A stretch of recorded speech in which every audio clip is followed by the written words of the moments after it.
that it will give Syria the necessary equipment within the framework of destroying chemical weapons.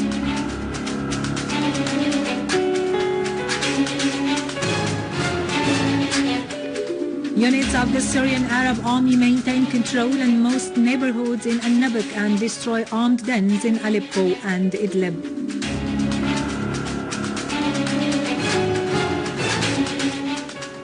Syria celebrates the World Day of Voluntary Work by holding different activities.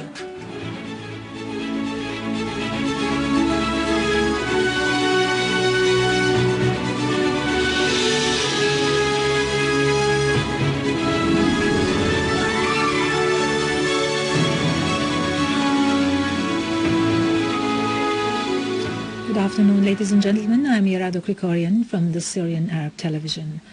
Russia's permanent representative to the UN, Vitaly Churkin, has said his country will provide Syria with the equipment necessary for taking certain measures within the framework of the chemical weapons elimination process. Churkin added that this would solve the problem of the storage of materials needed by the chemical weapons mission in Syria. Churkin called on the UN Security Council's members to pressure the armed groups in Syria to refrain from carrying out acts that may obstruct the process.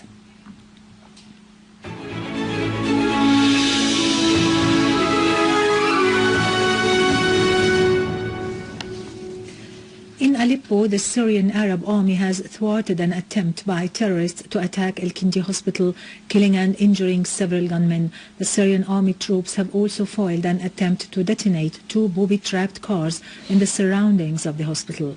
Syrian Arab Army units completely eliminated terrorist gangs who had committed acts of looting and assaults against citizens in al-Ashrafiyya, Salah ad-Din and Bustan al-Qasr, as well as in ancient Aleppo, and destroyed their hideouts in 7 other areas. In Idlib countryside, units of the Syrian Arab Army clashed with terrorist groups affiliated with the so-called the Islamic State in Syria and Iraq, killing and wounding dozens of them in Armanaz and Harim. In Damascus countryside, Syrian Arab armed forces conducted a qualitative operation during which they targeted a terrorist den full of weapons and explosives in Aliya farms in Douma city, killing and wounding scores, including non-Syrians. The army also ambushed and eliminated an armed terrorist group in the eastern mountains of Az-Zabadani. Syrian Arab Army continues to chase armed terrorist groups in the city of al-Nabaw in Damascus countryside, maintaining control on most neighborhoods. Units of the Syrian Arab Army eliminated members of armed terrorist groups in the city of al-Nabaw and pounded their positions in Al-Arqub, Al-Saqi farms, Al-Zuraybiyat and Al-Miftah neighborhood northeast of the city. Local residents describe the situation inside al-Nabaw as being very bad. The city of al-Nabaw was a ghost city, controlled by armed terrorists from different nationalities. The terrorists look like strangers who grow long hair and beards and speak in foreign accents. The terrorists kept us without food for many days. The situation has become much better after the army entered the city and started distributing bread to the population. The armed terrorist group prevented food and medical supplies from entering the city. Snipers occupied rooftops and broke into civilian houses, stealing and destroying everything. A military source said that the military operation in al-Nabaw has entered its final phases, affirming that the operation has been successful so far and resulted in the killing of a large number of terrorists. The source added that the terrorists are in a state of panic as the army destroyed their dens and hideouts with weapons and ammunition inside them. Iraqi police in Dayali has been able to dismantle and capture the members of 7 terrorist cells believed to have been involved in barbaric acts, an operation described as dealing a painful blow to al-Qaeda terrorist organization. The terrorists admitted detonating cars, slaughtering families and targeting security and civil centers. The Iraqi borders guards have meanwhile repelled terrorist groups who had tried to infiltrate from Syrian lands into the Iraqi Al-Qa'im province, forcing them to flee. Following armed clashes in Al-Fallujah, the police in the city have been able to kill Omar Ismail Awad, the emir of Al-Qaeda organization, who had received death sentences 7 times together with his assistants and 2 of his followers. In Yemen, military officials said today that a suicide bomber had detonated his explosives-laden car at Yemen's defense ministry, killing 20 soldiers and wounding at least 40 others. As many as 12 gunmen also have been killed in a firefight between Yemeni troops and a carload of attackers who arrived minutes after the blast, apparently in a bid to take over the complex in downtown Sana'a. The gunmen were armed with assault rifles, hand grenades and rocket-propelled grenades. The explosion bore the hallmarks of al-Qaeda, whose chapter in Yemen is considered among the world's most active.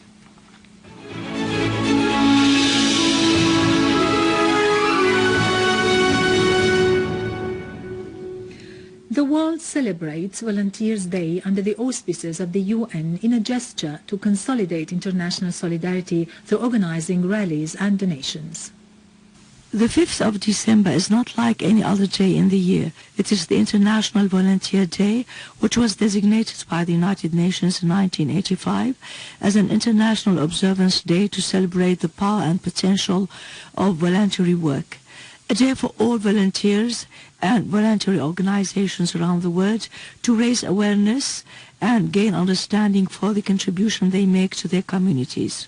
Voluntary work is found in all cultures, languages and religions. Each year, hundreds of millions of people volunteer their time and skills to help make the world a better place to live in. On the 5th of December, people around the world celebrate IVD with rallies, parades, volunteer fairs, group cleanups, blood donations, conferences, exhibitions, fundraising, workshops, and volunteer recognition events. Volunteerism is not a new concept in Syria. Most of us participated in several volunteering work while we were at schools, universities. We joined volunteering camps, cleanups campaigns. We remember the Youth Volunteer Conference that was held in 2007 under the patronage of Her Excellency the First Lady. The forums, the conferences were held to promote volunteerism concept in Syria. As the crisis started, we witnessed huge and increased initiatives and volunteering work. At the beginning, they were to unify people, to support the government. So there were marshals everywhere raising the Syrian flags, blood donations, cleanups campaigns, and it covers the different fields and sectors: culture, economy, social, and development. As the crisis continued, the priorities and needs have been changed, and that was reflected also on the volunteering work. So the priority was to provide humanitarian aid to internal displaced people, and whether in shelters or outside shelters. And at the same time, there were initiatives to cover the development sector. So there are vocational trainings, the vocational trainings, and charity bazaars, exhibitions for the products of the community and the affected people, so they can be productive more than being dependent people. When you volunteer, you raise your sense of belonging to community. When you volunteer, you participate in community development. When you volunteer, you practice your social responsibility towards your society. Let's celebrate and memorize the day of the 5th of December. Let's celebrate the International Volunteer Day. The 5th of December is the World Day of Voluntary Work. On this occasion, the Syrian Scientific Olympiad National Commission held a voluntary day today that included a workshop entitled "Voluntary Work is an Extension of Citizenship through Consecrating Affiliation and Promoting Social Participation in Development." As voluntary work aims at presenting benefit to others and deepening the concept of voluntary work in the scientific and cultural domains, the distinguished participants in the Syrian Scientific Olympiads have chosen to convey their fruitful experiences to their colleagues, the participants in the competitions of the Olympiad's new season. The idea has started in the southern region and is to be generalized later in other governorates to acquaint the new generation of the Olympiad's distinguished students with the nature of the national project and its various activities. And now over to latest business and market news, but after a short break. Stay tuned.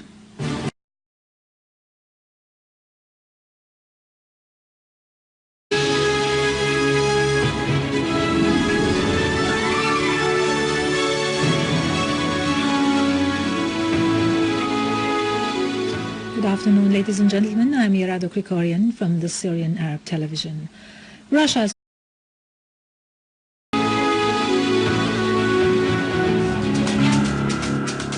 announces that it will give Syria the necessary equipment within the framework of destroying chemical weapons.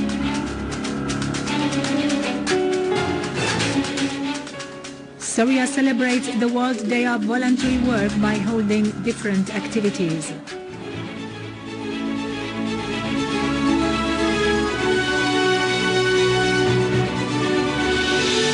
Permanent representative to the UN, Vitaly Chorkin, has said his country will provide Syria with the equipment necessary for taking certain measures within the framework of the chemical weapons elimination process. Chorkin added that this would solve the problem of the storage of material. Units of the Syrian Arab Army maintain control in most neighborhoods in Al-Nabac and destroy armed dens in Aleppo and Idlib.